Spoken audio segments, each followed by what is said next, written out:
Good evening and a very warm welcome to Love Audio. Love Audio Production, to give it its full name. Hang on a second. There we go. Okay, cool.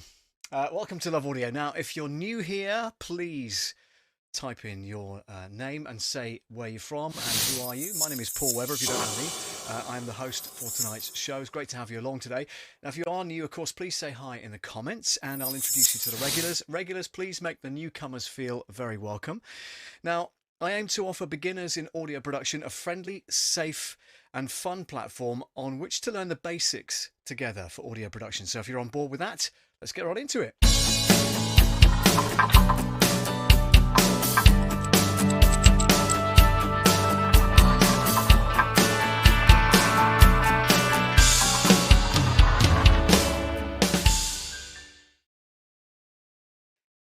Okay, before we go any further, let's say hi to some people first of all. Hello to Paul Burke, who's in twice. Reckoned I was late, but then realised I wasn't, which is really cool. Thank you very much indeed, Paul. Good to have you on, and really loving your streams as well, by the way, with Catherine. Looks amazing, by the way, and I love that kind of side-by-side thing, and especially when you bring our guests in the middle as well. That's really cool. Something I strive to achieve, hopefully, in the near future with some interviews, which is really good. Rich Graham is on. Hey, waltzing across Texas listening. Wow. That's pretty cool. Hi to you, Rich. Thank you so much for joining. And Whip Profit says, I figure it's the time differential or latency with the UK to Canada, says Whip Profit. No, Whip, you're on time, man. It's absolutely fine. It's only 3 minutes past 8. And I, fingers crossed, was hopefully pretty much on time at 8 o'clock with the countdown, which is pretty cool. So anyway, if you have joined the stream tonight to learn all about kind of sound design, that's perfect, because that's exactly what we're here for this evening. And if you have any questions as well, by the way, as we go through the show, then please do drop those in the comments and I'll do my best to answer them as we get through today's show. Just want to fill you in on what's been happening in my world today. Up until about 11 o'clock, I hadn't picked up any deliveries. I'm kind of freelancing for Amazon Flex, which is their, I don't know if it's the same wherever in the rest of the world, but certainly in this country they've launched a thing called Amazon Flex, which is basically a self-employed person like myself with a vehicle, and you go to their depot, you pick up 40 odd parcels or whatever it might be for a 4-hour block or a 3.5-hour block or 2.5-hour block, whatever it might be, and then they send you to goodness knows where. I had the pleasure of delivering to several manor houses today, and I mean proper, like upstairs, downstairs, or what's the one that's recently on TV? You know what I mean, don't you? Yeah, just so grand. And one of the last places I went to was this massive, great manor house, and I was delivering just literally one envelope, a cardboard envelope, to one person. But it looked like there were individual apartments within this huge, great manor house. So can you imagine? I mean, not living in the whole thing, rattling around on your own, but in a beautiful apartment within this beautiful manor house in the middle of the countryside. The driveway must have been a mile long. I swear to God. On the flip side of that, they've sent me to some really wild and windy places today, which is just, it's ruining my vehicle. It's covered in mud. The potholes are like this big, so you dive into one with one wheel and lucky if you get out the other side of it. There's been floods as well because we've had some rain over here quite recently. And it's just saturated the ground, so it's completely flooded in places, which is amazing. So yeah, it's been a challenging afternoon to say the least, but rewarding because they'll pay me on Wednesday for today's delivery, so I can't complain about that. And I've done a few this week, so that's pretty cool. Sammy Superstar is in, says DJ Paul. Hello to you, Sammy. Thank you very much indeed. Good to see you on the Halloween stream the other night as well, with the dope set, says Sammy. Yeah, that's the hang on a second, did that come through? So yeah, that's the new set that that Sammy said you should leave up. You should leave that up. It looks pretty cool. Well, it's my DJ set, which is here, and this is the kind of DJ booth that I stand behind. And I'm kind of facing the audience, would normally be that way, but because of the stream and everything else, and because the camera's facing this way, I could even put the lights on, but they're going to make a lot of noise because they've got like fans in them and stuff like that. So you'll hear background noise, but I can put the lights on, so that's pretty cool. Jax says, howdy. Hello to you, Jax. Hope all's going well with you. Let's have a look. What else can we say here? Jax says, what's an improper manner versus a proper manner? I don't know. I don't know. That's a very good question. Did I say improper or proper? Yeah, it's one of those English things that we say. Sorry about the noise in the background, by the way. That's this thing, which is a moving head light effect, and it projects onto the back screen there, which you probably can't see because I've got the lights on tonight, which is fine. So, but anyway, Sammy says it looks very hip. Cheers, man. Good. Okay, now we've got that out of the way. Let's dive into what we're going to be talking about tonight, which is sound design. Now, sound design comes in many different forms. You watch any film on TV or at the cinema, and they're using soundscapes to create an image in your mind about how they want you to perceive that scene. And don't forget, most film is, you know, it's CGI, it's green screen, it's all that kind of stuff, isn't it? It's make-believe a lot of the time, unless it's a proper kind of, you know, they're following a storyline or whatever around a cityscape and stuff like that. It's generally, you know, filmed with green screen and all that kind of stuff. But the soundtrack takes weeks and weeks to put together because they have to have a sound designer, somebody that designs the different soundscapes that you have through each scene. So if it's a scary scene, for instance, like, you know, the Halloween stuff that we just had a couple of days ago, then that's going to be very different from creating, let's say, a countryside scene, which is all kind of, you know, twittering birds and all that kind of stuff. And if they don't have the right things going on at the time, then they'll recreate that in the studio and then have that on the soundtrack. Same with the music. The music takes weeks and weeks to put together. And it could be as simple as like 2 different notes, like the Jaws thing, like da, da. That's a soundscape. At the end of the day, that creates that kind of fear that we all now have of swimming in deep water with a shark coming past. So da, da. It's just an iconic thing that that's been created over the years. You know, back in 1976, 77 when it first came out, and you know, it scared audiences witless. I remember my dad telling me that him and his friend from the post office that he used to work with went to go and see Jaws at the movies, and even he screamed as the severed head rolled out of the dinghy that it was in. You know, after the shark had got it. So, you know, it just, music's very powerful in that way. It creates an image. It creates the theatre of the mind. We used to call it in radio. So our job in radio broadcasting is to create the theatre of the mind. So we'll tell you about a story. Like earlier on, I was telling you about my delivery round. You know, I'm driving down lanes that are literally as wide as my vehicle. So I'm clipping the hedges either side with my wing mirrors. All right. So I'm trying to build that picture in your mind about how this afternoon has gone. That's theatre of the mind. It's talking, it's the visual aspect of what you can see in your own mind's eye from what you hear. So you could close your eyes and I could tell you a story and it would make you visualize that particular scene. And that's the same thing as music and sound effects in audio production, and particularly in theatre and in film. So what we're going to do is dive into let's have a look. I'll get my desktop up here for you. We're going to dive into Studio One Presonus. This is Presonus Studio One version 5, and this is the professional version. So we're going to be talking about that in a moment or two. But what I need to do before I do any of that, by the way, is to update the software, because I think it's due for an update. So before we get started, I thought we'd try and update Studio One, Presonus Studio One 5 Professional, because I think it's due an update. So let's open up the software here, as you can see in the window. I don't know if you can see that, but yeah, just above the Presonus logo there's a check for updates. So if you have the software itself, always try and do that, because sometimes they come up with, you know, new versions. The last time it was updated was August 31st. This year, so let's just check for updates and see what happens. It says checking version of Studio One. There is a new version available. I thought there might be. So the install version is 5.0.2. The new one is 5.1.0. Okay, so what we're going to do is update that. Don't need to review the release notes. I'll just wait for it to download and we'll find out what's new about it. It's about 188 megabytes of data to be downloaded, so that might take a while. I'll probably fast forward this bit.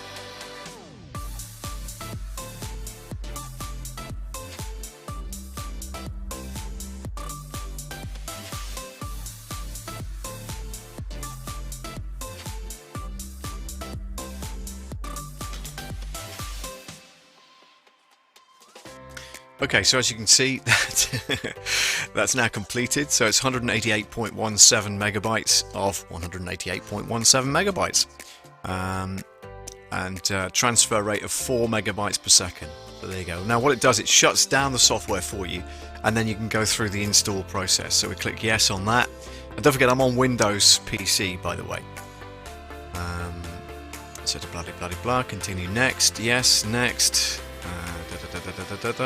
next, I agree, yes for the folder, install. So it's obviously a major update. It's not like it's a patch or anything, you know, for the actual software. It's actually the main software itself. So that's pretty cool. So we'll wait for that to happen, and then we can get on and make some soundscape and some sound design stuff for our new project. So that says it's been installed on your computer. Click finish to close setup. So we've done that. That's fine, and it should relaunch the software. If it doesn't, then I'll just click on that. It doesn't look like it's going to, does it? So let's refresh that, and we'll click on the icon in the bottom taskbar. There we go. And down at the bottom with the logo there, it does tell you which version it's using. So it's October. It was actually built on October the 19th this year. So a little bit late downloading that, so my apologies. But there we go. There are updates for your extensions. It says Studio One 5 reference manual has changed, so we'll update that as well. Shouldn't take too long. And we've got the keyboard plugged in as well. The MIDI keyboard, which is underneath the desk. You can't see that, but it's underneath the desk here. So the manual itself, believe it or not, not that anybody reads a manual, do they? But the manual itself is 140.47 megabytes in size, which is an incredible amount of data to read. But it's quite detailed. It does give you a lot of information, which is brilliant. Just refresh that. Interesting. That's all gone. What a surprise. Okay. So once that's done, just doing some bits and pieces to the API. Now it's closed it again. Don't know if so it's going to relaunching that. So it's updating the extension, the reference manual, because obviously when you click on the help manual in the software itself, it'll take you to the reference manual if you need to update, or you need to kind of get any information on that particular subject. So that's pretty cool.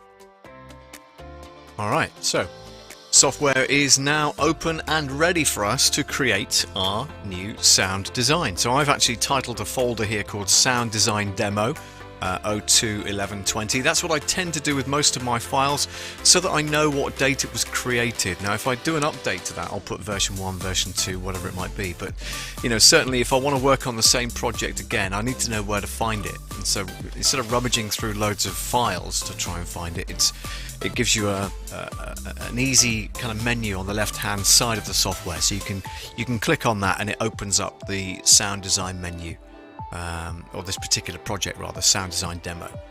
So yeah, there we go.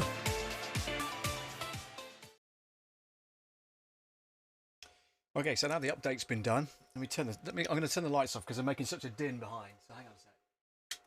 That's better. Okay, can hear ourselves think now, yeah?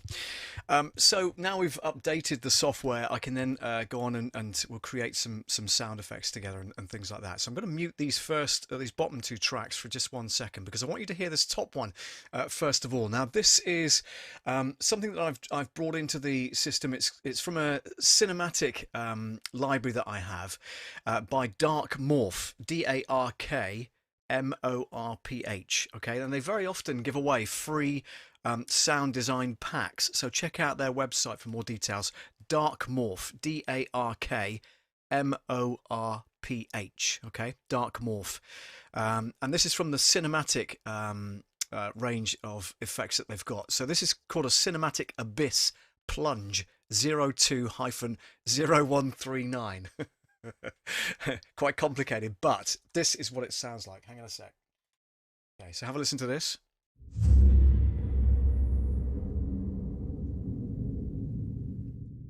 So these kind of things are used in cinema production to convey feelings of horror, feelings of, you know, enclosed spaces, for instance. Perhaps, you know, this is kind of, and you'd have some dialogue running perhaps over that, maybe a character running in and out of a scene, maybe something like that perhaps.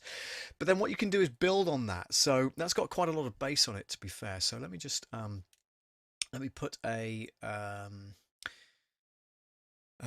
not a gate. Let's put on some EQ, because I think it needs a bit of Pro EQ on that one there particularly. So let's open that up. So whilst we've got the spectrum analyzer open like this, let's play that again. And you'll see where the majority of the sound is coming from the bass notes, okay, just about here. So you turn on the low frequency and you bring that down in order to cut out some of that bass. So have a listen. See, now the spectrum analyzer isn't quite as high, peaking on the bass. A bass takes up a lot of headroom in any music source or in any music production. So what you're trying to do is not necessarily get rid of all the bass, because don't forget, the bass in this particular instance is probably the one that's going to make you know, make the chair shake in the cinema, for instance, or make your 5.1 surround sound work really well. So you don't want to get rid of all of it, but I'm looking at where it peaks the most. So if we take that off again, you'll see. So it's actually lower than I've actually anticipated. So I'm going to put that back on, but then move that over here and then narrow the band that I'm taking out. Do you see that? So that's like a wide selection of that bass, but I want to narrow it quite a lot. And then I can sweep it like this to sweep for the frequency I'm looking for. So let's start it off over here. Have a listen. Okay, so I want to go to about there and then drop it out. Let's play it again.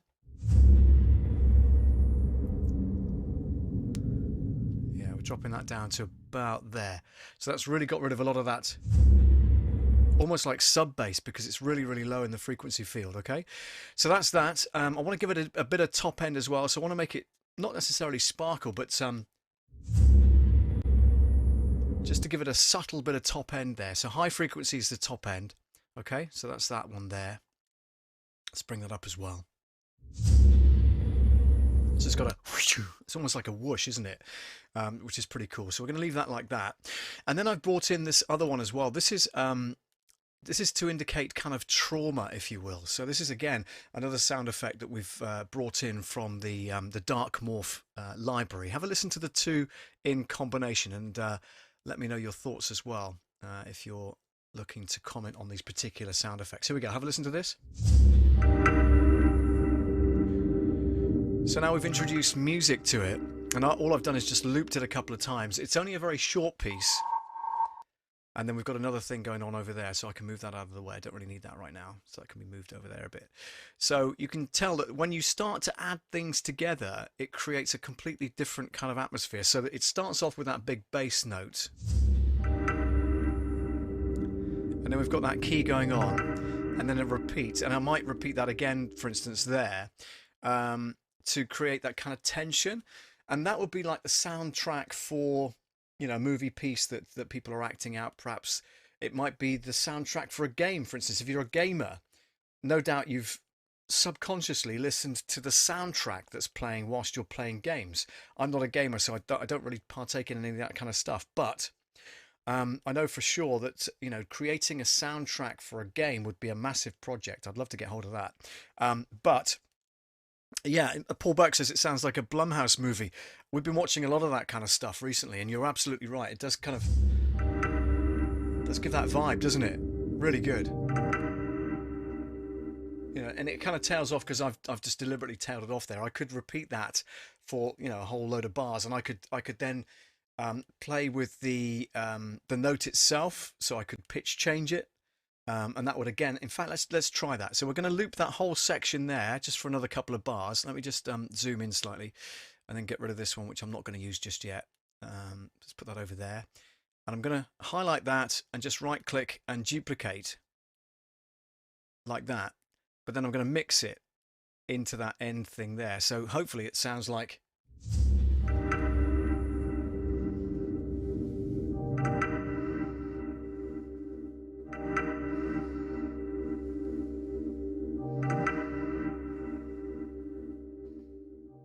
And it's got the same ending, the same characteristics ending on that last track.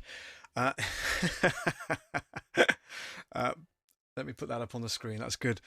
So yeah, Paul reckons it sounds like the Blumhouse movie kind of theme tune or soundtrack, which is pretty cool. And Rich Vibe says, thought I was watching Law and Order. Yeah, because that's got a ding ding, hasn't it? Those kind of two notes, which is pretty cool. I love watching that, by the way. I was introduced to it about, oh God, more than that. Let me think, 14 years ago, when I was over in Florida. I was introduced to Law and Order then, and came back and watched the series over here, the repeats, and yeah, just really, really good. But you can see how you can easily build up this soundtrack. I'm going to repeat that bass note as well, so we'll duplicate that. But we don't want it to kind of peak again. So what I'm going to do is probably, let me just zoom in slightly to that WAV file. Just zoom in here. And you see where it's got kind of this bit there, and then there's like a wave. I don't know if you can see my mouse moving on that screen or not, but maybe not. Really good. Okay, never mind. What I can do is I'm going to use the splice tool and create a splice there and just get rid of that bit. Okay. And then I'm going to zoom in slightly because I want it to tail into this bit here, but I want to crossfade it. Okay, like that. So let's go back slightly, play the whole thing again.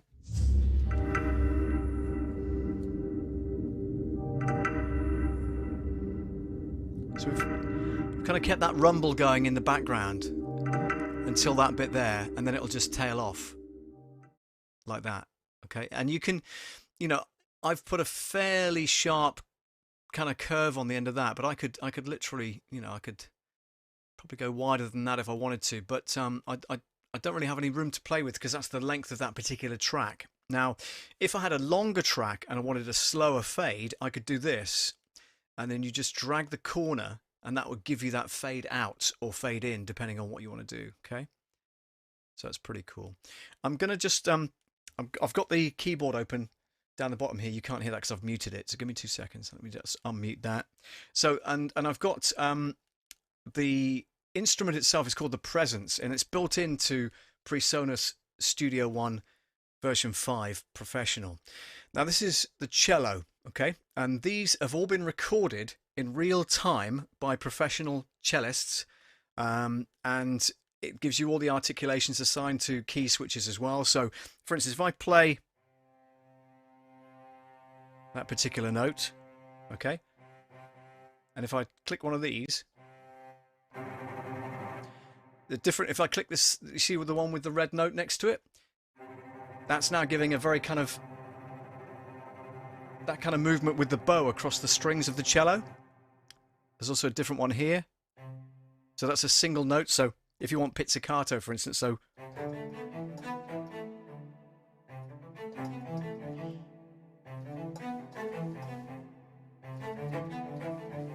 that kind of thing.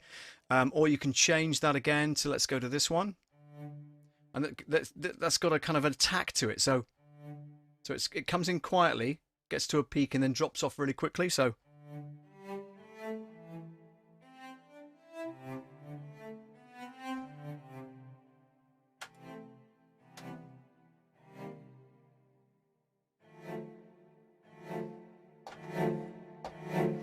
and you'll notice the harder I'm pressing the keys, the louder the volume. That's the keys are sensitive, the keys are touch sensitive, so just gently like that. But if I like that, do you see what I mean? So it's really, really good, and you can add all sorts of things. So we're going to record just a very short track. So I'm going to mute those other two tracks and put this on record, and we'll see what happens. Okay, here we go.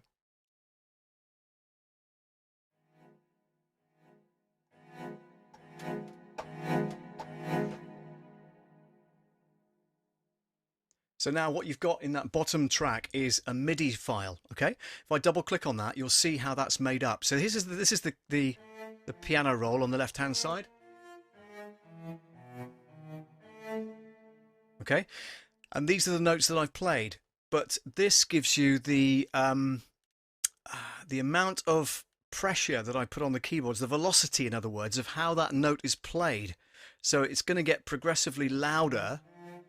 And I can change that as well, look, see, and cheat a little bit. Let me just zoom into that so I can see it better.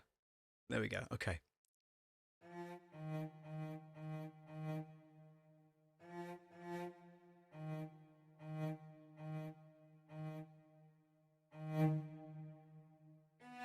Ah, there it is.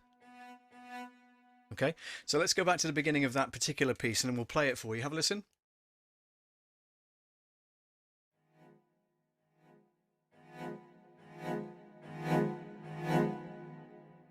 You can create a whole lot of tension with that. And have you noticed it's got sort of an echo as well behind it? So it's got some reverb on the actual, on the MIDI file. So it's been recorded in a room that's got some reverb on it as well, which is superb, I think.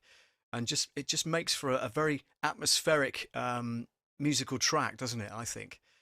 So let's just zoom down again so I can see that in a better kind of window. There we go. And you'll notice, you see the velocity down at the bottom. Can you see that? Yeah, you can on your screen. So the velocity starts off fairly quiet. Then it should be louder than that, to be fair. Not too loud.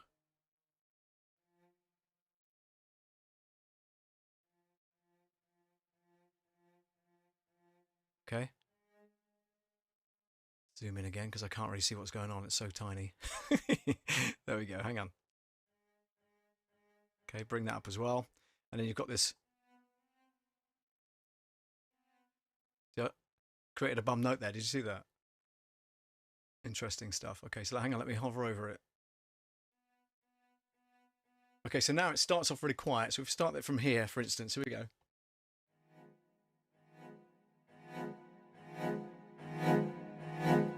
That's going to create real tension. If you have some timpani drums behind that as well, that's really going to kind of add to things as well. So, you know, you can go on and on for ages creating this kind of atmosphere. But this is the kind of thing that a composer would go through in order to create each of the scenes that particular film has. And you can imagine if it's like a 2.5-hour film, you know, the producer of the music has got to watch the thing first. It's not like the music comes first. The music's got to come after the film because the producer of the film knows the kind of thing that he wants to create by doing the soundtrack, right? But the producer of the sound needs to watch the film and get a grasp of the film and have lots of conversations with the producer, because I might come up with this for a scene,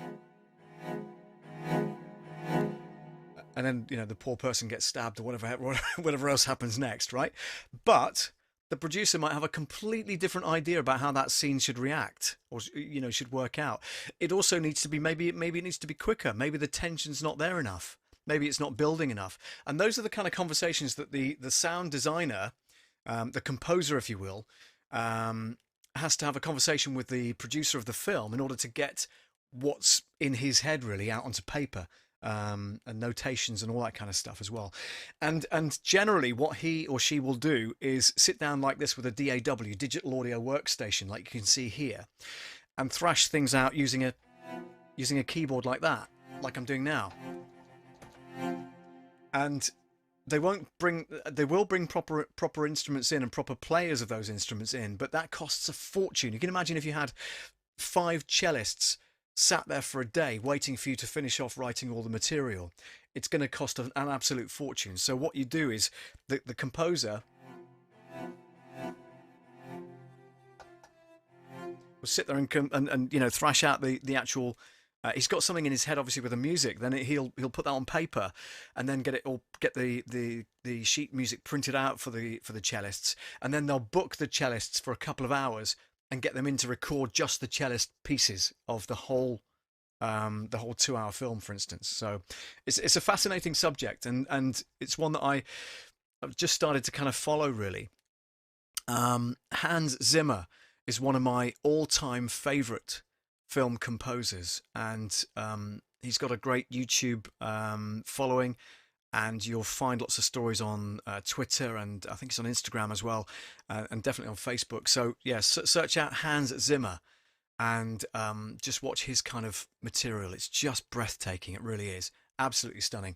So this is the kind of thing that a sound designer would do, you know, going through, building that tension. And then you might float to a kind of nice dreamy sequence after that, perhaps. You know, maybe she wanted to get rid of this bloke for years, and all of a sudden she's done it, and then she can, you know, she kind of drops the knife and cuts to a different scene. Do you know what I mean? So I'm just trying to build an image in your mind about how these kind of things are able to build up soundscapes, as we call them in the industry, and you know, create different vibes and things like that. But yeah, so hope you enjoyed that particular section. Let's go back to this again, which is our initial piece that we had.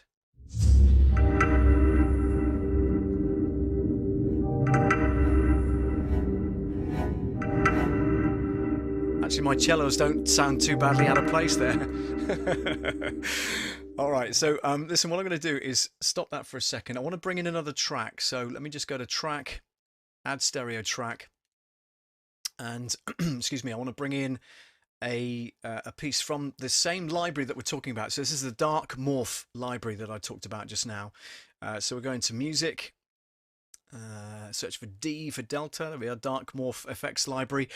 And one thing that's used quite a bit in films and television to create drama is what's called a drone. Now, that's not one of these kind of flying things, although the sound, I guess, does kind of replicate that. But a drone in musical terms is a single note generally that's played for a long time. So have a listen to this.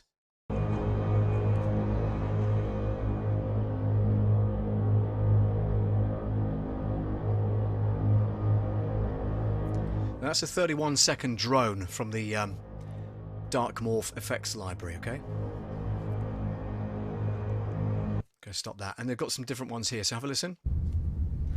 Now, this would kind of be like a spaceship atmosphere. So, you know, nobody knows what a spaceship sounds like unless you've actually been in one or been in a simulator. So they try and recreate the effect of being in a spaceship by playing a drone like this in the background. This would be the kind of noise that would be created by the instruments that are going on in the background. This is 1 minute and 35 seconds. So, and again, this could be looped because there's no hard ending to it, so it could be looped over and over again, if that's the case. Let's have a look what else they got here. This is almost kind of like a street scene, and you probably have some horns going off as well in the background. The Foley artist is also a very important person in filmmaking, because the Foley artist would create sound effects from really nothing at all, or he'd have a huge library of sound effects that he can bring into a film. So this could be a street scene, couldn't it, in a big city perhaps, and you'd have lots of traffic going on as well. But it does also sound like industry, like a factory or something like that perhaps. Over here, Jeff! Yeah, alright. Only joking. So, you know, drones are very good, and they don't necessarily have to be one single note like that. They could be a mixture of a note and what we call white noise, which is that high-pitched noise that you can hear. So that's pretty cool. What's this one?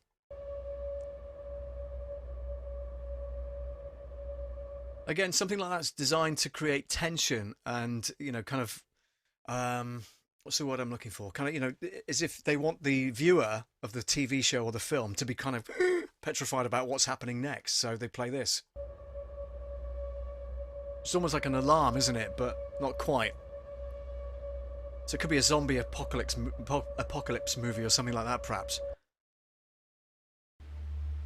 Now, that's a single note, but it's got a lot of hiss behind it as well, which is the white noise.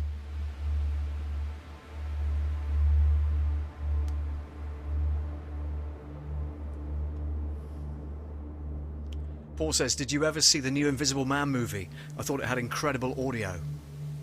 I don't know if I did, you know? I might have to dig that out. Is it on Netflix or Amazon Film or whatever they call it?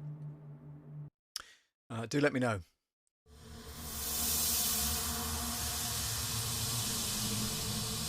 Should have had that on Saturday night, shouldn't I?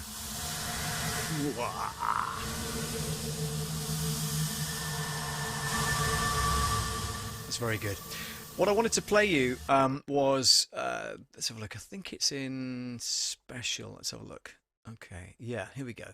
So a lot of this particular library from Dark Morph was used, Jack says spooky, it was used in the Transformers movies, okay? Have a listen to some of this, and you'll maybe recognise some of the kind of sounds that were created. Hang on.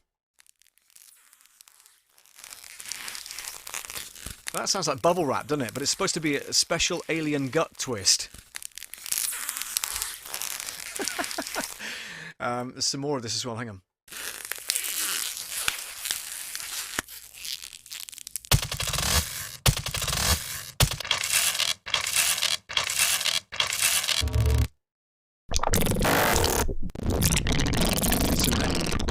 Got some alien noises for you. Hang on.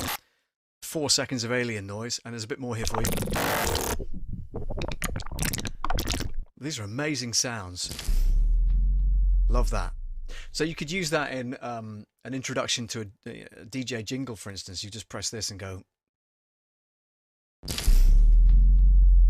DJ Paul Weber. That kind of thing. You know, just improvising with the stuff. But it's... Oh, gosh. Sorry. Didn't mean to deafen you. Sorry.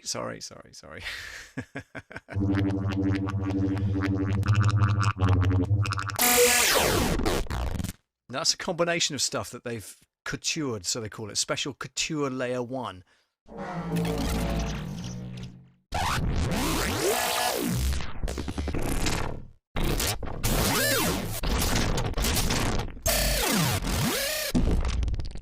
It just goes on and on. It's a special Dark Matters Special 01, it says. Okay.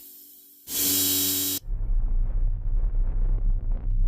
sound design at its very best. You can really import these into your project and just create some really special stuff.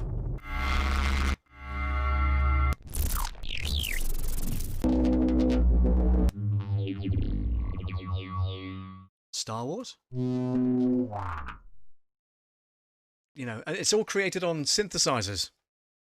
So, you know, that's how they've done this kind of stuff, which is brilliant.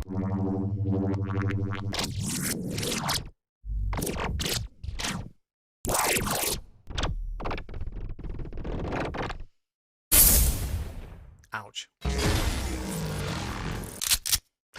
Hang on. I bet you could think of 1,000 uses for that, couldn't you? And these squelchy kind of specials are us things are what were in the, you know, the Transformers movies. When you see something fly past, you get that, right?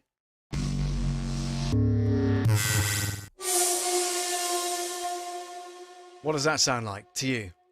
Tell me in the comments. What does that sound like to you? Have a listen. I know what it sounds like to me.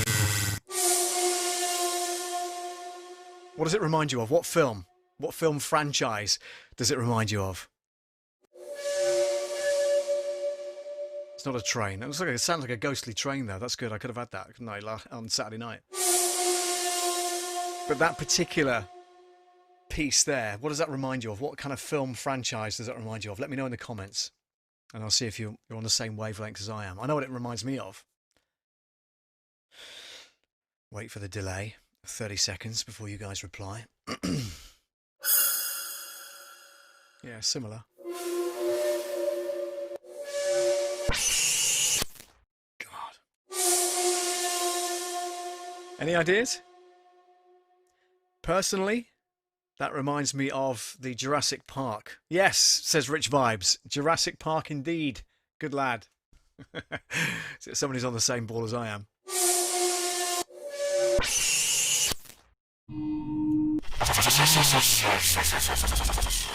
Love that. Just amazing sounds. That's somebody's Harley Davidson pulling into the driveway. I could go on forever, but I just wanted to give you an idea of what this library contains. And there's literally, look, I've got ambience loops, you've got bass notes, you've got cinematic matter as well. So the Abyss that we played earlier was like one of these.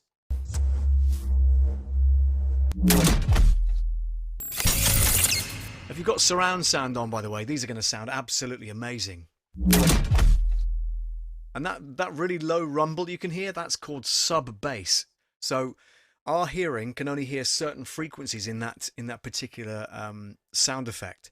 Anything lower than that, it just doesn't hear. And anything higher than a certain frequency either is not in our range. But dogs can hear really high frequencies. That's why dog whistles work really well. We can't hear them, but dogs can. So that's pretty cool. I love that.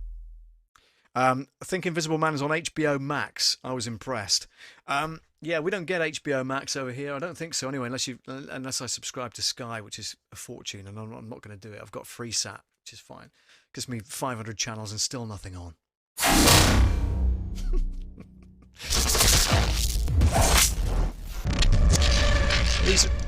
These are all cinematic sound effects, okay? So they've been used in films. It doesn't say which ones, of course, but it gives you an idea of what they are. Paul says, well, I'm not even going to tell you what he says, because, Jack says they sound great in my car.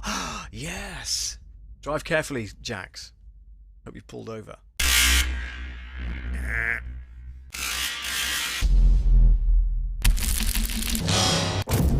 should use that on my bleep button, shouldn't I? Hang on. Where's my bleep button? Like that. Oh, God, we're back to square one. Hang on. Pip, that's better. Okay.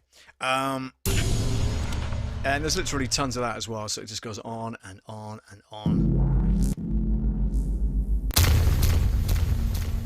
Cinematic trailer starter. There you go.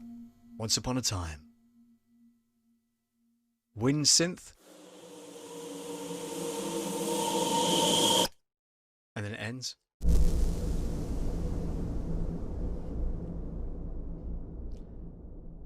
I think Paul's trying to catch me out. Paul Burke is trying to catch me out because he's put an expletive in the chat, and he was expecting me to push the button to get him on screen. Mods, can you arrest that man? So we're talking about soundscapes tonight, and if you have, for instance, something that goes from left to right speaker, that's called a pass-by.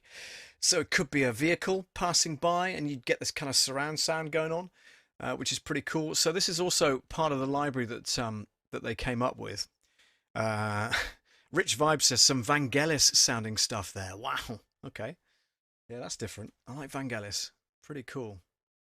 So pass by, and we'll just run through a few of these, and you'll get the idea. If you're listening in stereo, hopefully you are. You'll be able to get the benefit of this. Have a listen. Gives me a shiver down that side as it goes from one side to the other. I've got headphones on, of course, and I'm hearing it very loud.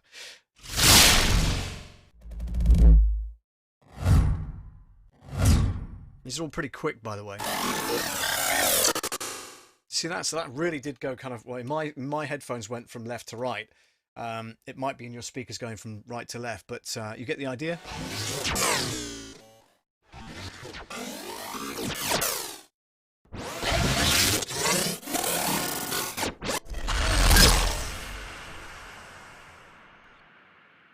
I like that.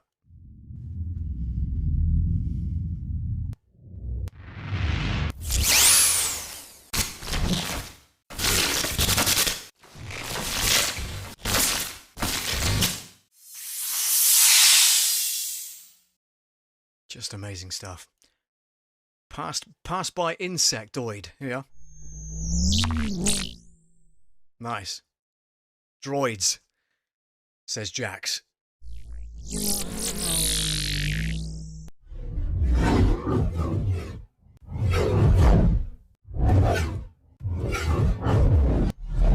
This is really giving your speakers a workout, isn't it?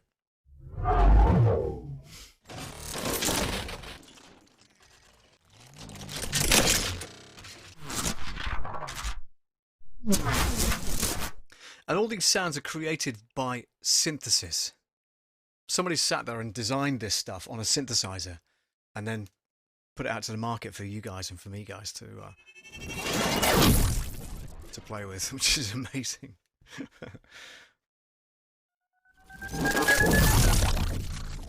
Just love it. That was a pass by Mother Cruiser Hyper, nonetheless. Pass by Polygonic. Okay.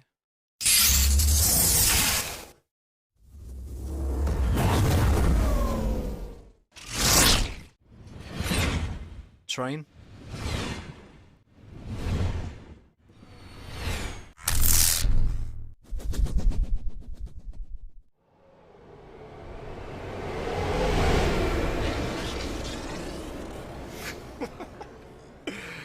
All right. What else have we got here? Just very briefly, we'll finish off with this. By the way, we're going to do Jingle of the Week in a few seconds' time because it's 8:45 already, and I'm finishing at 9 o'clock today. So in a moment or two, I'm going to play the Jingle of the Week. Don't go away because I want you to take part in it, and I want you to have a piece of paper and a pen ready, and start. Where's my pen? To start jotting down. Probably like a tally. I would do a tally because they're going to come thick and fast. I want you to count how many jingles are in, kind of like that idea. I want you to count how many jingles are in the main thing that I'm going to be playing you. And they come thick and fast, by the way. So we're going to do Jingle of the Week in about 2 or 3 minutes' time. So don't go away. Listen carefully.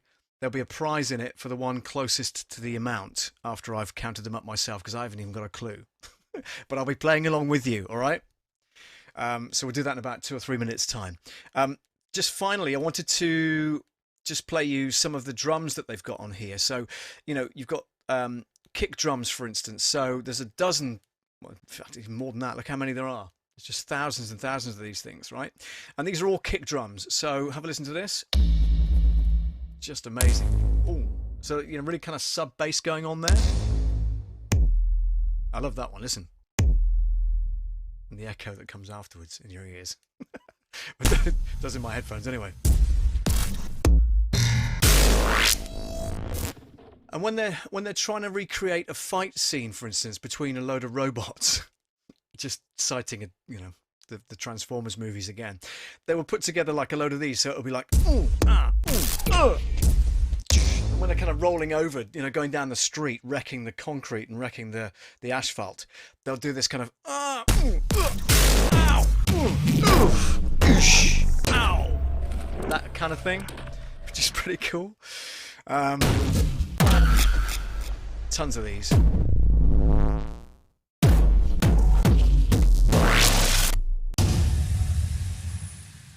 Got him.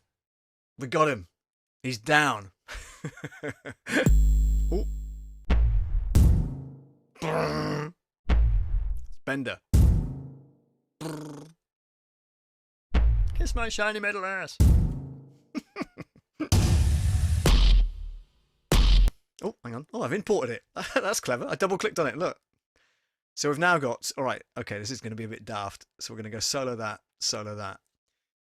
So we've now got this kind of thing going on.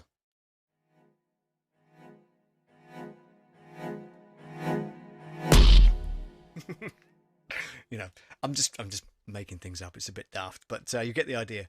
So let's go back into that again very quickly before we get on to the job in hand.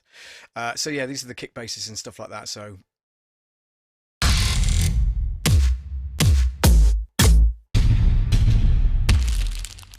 like that with a kind of crumble after it as well, like going into a building perhaps. Bits of stuff falling around you. Apparently that was kick crunched radio. That's what it says. Ooh. This is called Kick Deep as 01, and this is number 2, 3, 4. Kick Deep Thuds 1, 2, 3, 4. Kick Doors Various. That's almost musical, isn't it? So.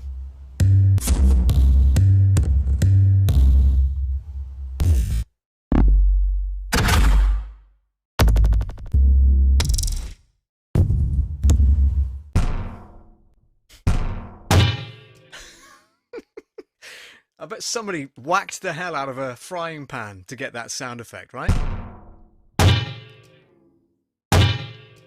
You can almost hear the guy saying something in the background. Have a listen.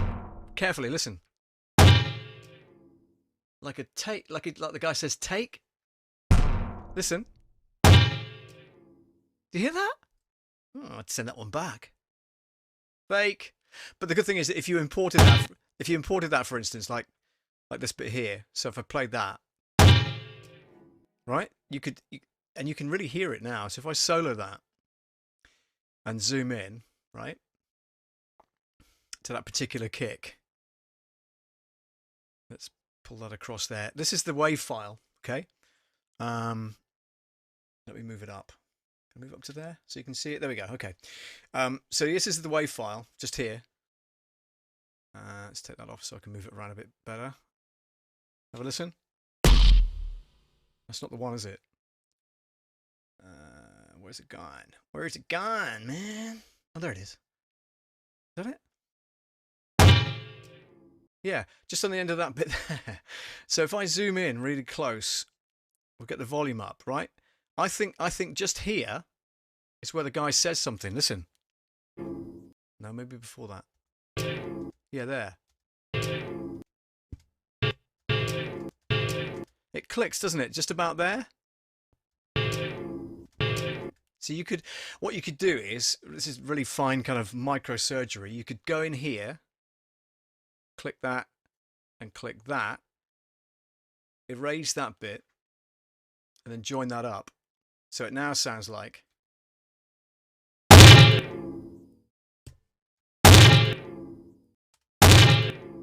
And you've got rid of that so-called sound at the end of it. I can undo any of that, by the way. So undo move events, undo delete, undo split, and undo split. So that's back to normal now.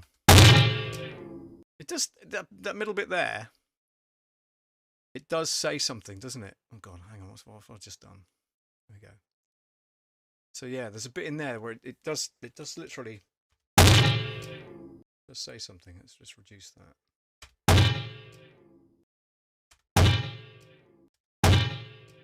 Like click, like boom, click. Isn't it? Amazing. Anyway, that's enough for this week. I hope you've enjoyed our soundscape design, sound design kind of tutorial, if you will, if you want to call it that. That's absolutely fine by me. And it's been a lot of fun. Hope you've enjoyed it. And please do leave some comments. If you've got any questions for me, by the way, please do put them in the comments. I'd love to answer those. Even if it's post-stream. Always, if you leave it 24 hours, the live stream will be posted as a video to watch back if any time you would like to. Now, without further ado, I think it's time for this. It's the jingle of the week.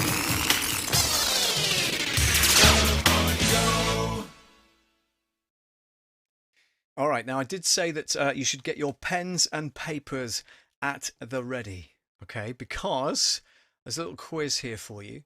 And I'm going to play you a piece of audio. Let me just save this over this side. So I want to just save the folder and move those away. Close that down so it's not eating up my bandwidth, which is pretty cool. So as you know, the jingle of the week features jingles from Jam Creative Productions in Dallas, Texas. That's where I got my jingles from. That's where you'll hear this particular jingle.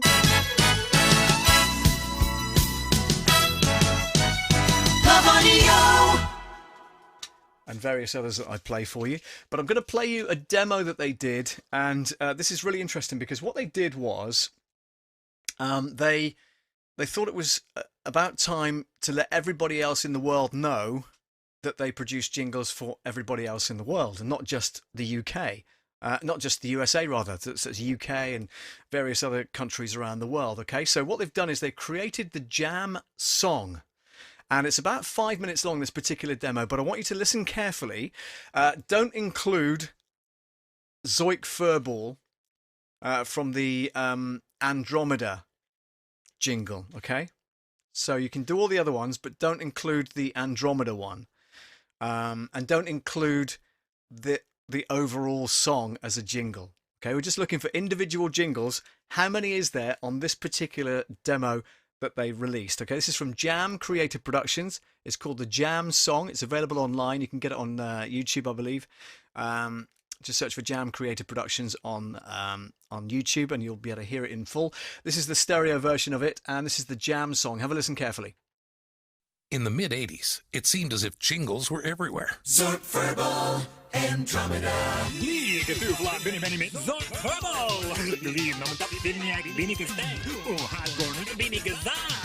We decided to capture the moment by making a song that was all about our jingles.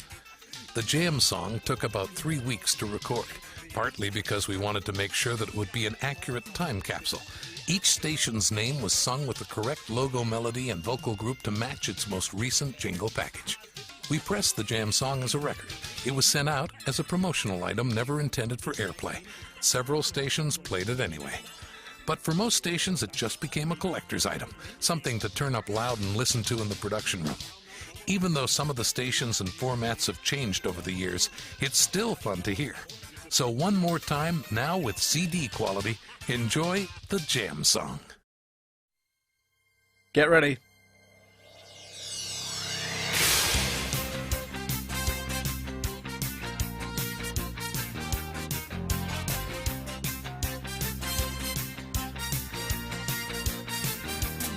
There's a friend I know called radio, and it means a lot to me. With funny bits and the hottest hits, it keeps me company. But there's such a maze of W's and K's, and every city's got a kiss. So across the nation, when I hear a station, I wonder which one is this. That's why we sing the jingles, and Jam is proud to say we're the voice of these radio IDs, heard across Get ready, here we go. USA. WPLJ in USA, Kiss FM. WHYT, KRBE, KIMN. C100, Q100, KS103. The new NCI, WG1, and WUBB.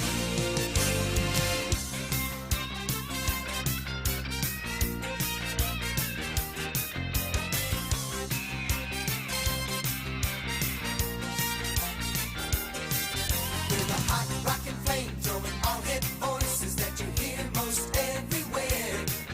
We're the calling games and the DJ names, the excitement on the air. We're counting them up and counting them down of the shows that count the most. Red B's got Shannon, Dan Ingram, and Casey's Coast to Coast. Z98, Z93, Z95.5, 92Q, Q92, CZ99, KITS, WLS, WNAP, WHYN, KOFM, WNBC. We're KDKA, Pittsburgh, and Coast 103. Continuous country, KYGO.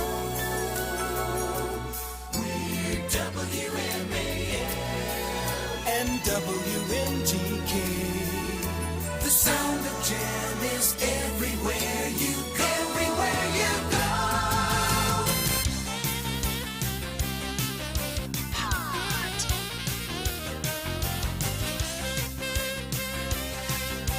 Number 1.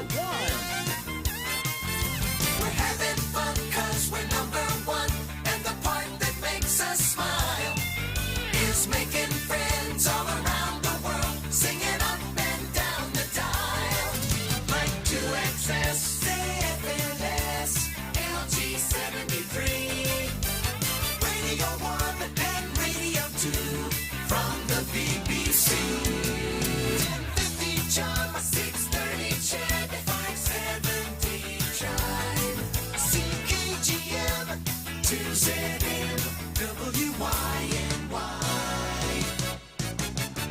VH1, KWK, Radio Nova, VOA, WHIO, KUBE, Y100. KABC, KEGL, WIKY, B104, KFI, WHAS, WHN, KKBQ, 92 Pro FM, KKA.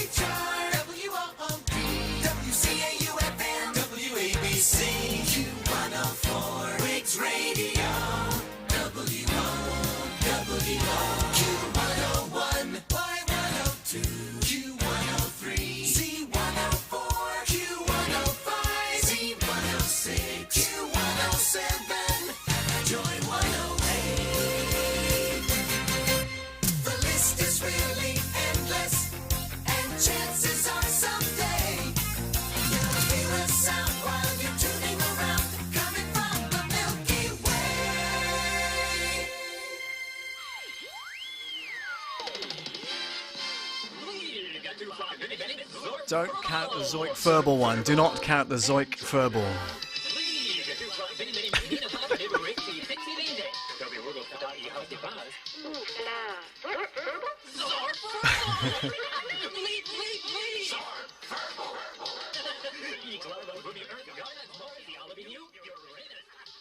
There we go. Okay, so Rich Graham first of all said 8 so far. Then Jack says Z100 was my station. That's New York's. Well, it's the biggest station in the country, actually, in the US, apparently. And dang, 23 more, says Rich Graham. Brilliant. Well, let me count them up. And that's the first time I've counted them up totally, so you and me together. So I've written them down in blocks of 5, so 5, 10, 15, 20, 25, 30, 35, 40, 45, 50, 55, 60, 65, 70. I've got 75. What do you guys get? Tell me in the comments what you guys get. 75. Closest to 75 wins the treasured I Love Audio mug. Rich Graham says add 49. What, to 75? How do you manage that? Don't forget, each call letter is probably 4 things. So WABC is 4 letters. It's not 4 jingles, by the way, Rich. Just so you know. Add 49. I don't know what you mean by that. Add 49 to 75. That's ridiculous. 80 total, my guess. Well done, Rich. Okay, that's close. Anybody else? Rich Vibes got 75. That's close. You're already getting a mug, so you're not getting another one. Oh, it's good fun. It's good fun. But yeah, Jam Creative Productions in Dallas created that and many, many more. Thousands of jingles over the years, since 1975, in fact. And they started it off in their flat. They just converted a room in their flat and started producing jingles. Whit Profit said it got 71. That's not bad at all. Rich Vibes, LOL. That's from my comment about he's not getting another mug because he's already got one. Or getting one anyway, it's on the way. So anyway, listen, that was just a bit of fun. I hope you enjoyed that. If you want to support the channel in any way you can do, of course, by getting in touch with me via my Patreon page. That's patreon.com/Love Audio Production. Get yourself over there and become a patron if you'd like to support the channel in any way. Other than that, yeah, just take a look at the YouTube videos. Each stream that I do every week is put up there as a separate video. You can watch back anytime you like. Of course, just download that and play it at your heart's content. I've just started my new podcast as well. Podbean.com is where you need to go for that and search Love Audio Cafe. And you'll find that my first one is up there. It was going to be the 1st of November. I actually published it a couple of days ahead of that. So it was up there early. But the new podcast is out. It's going to be a monthly thing to start with, and if you'd like to be a guest on my future podcasts, then please drop me an email to hello@loveaudio.co.uk. That's hello@loveaudio.co.uk if you'd like to be a guest on a future episode of the Love Audio Cafe. And I look forward to hearing from you.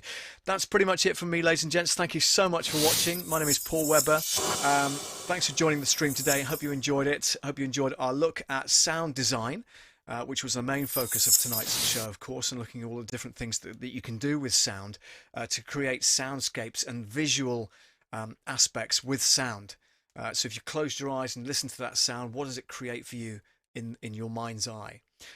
Which is pretty cool. Really enjoyed that as well.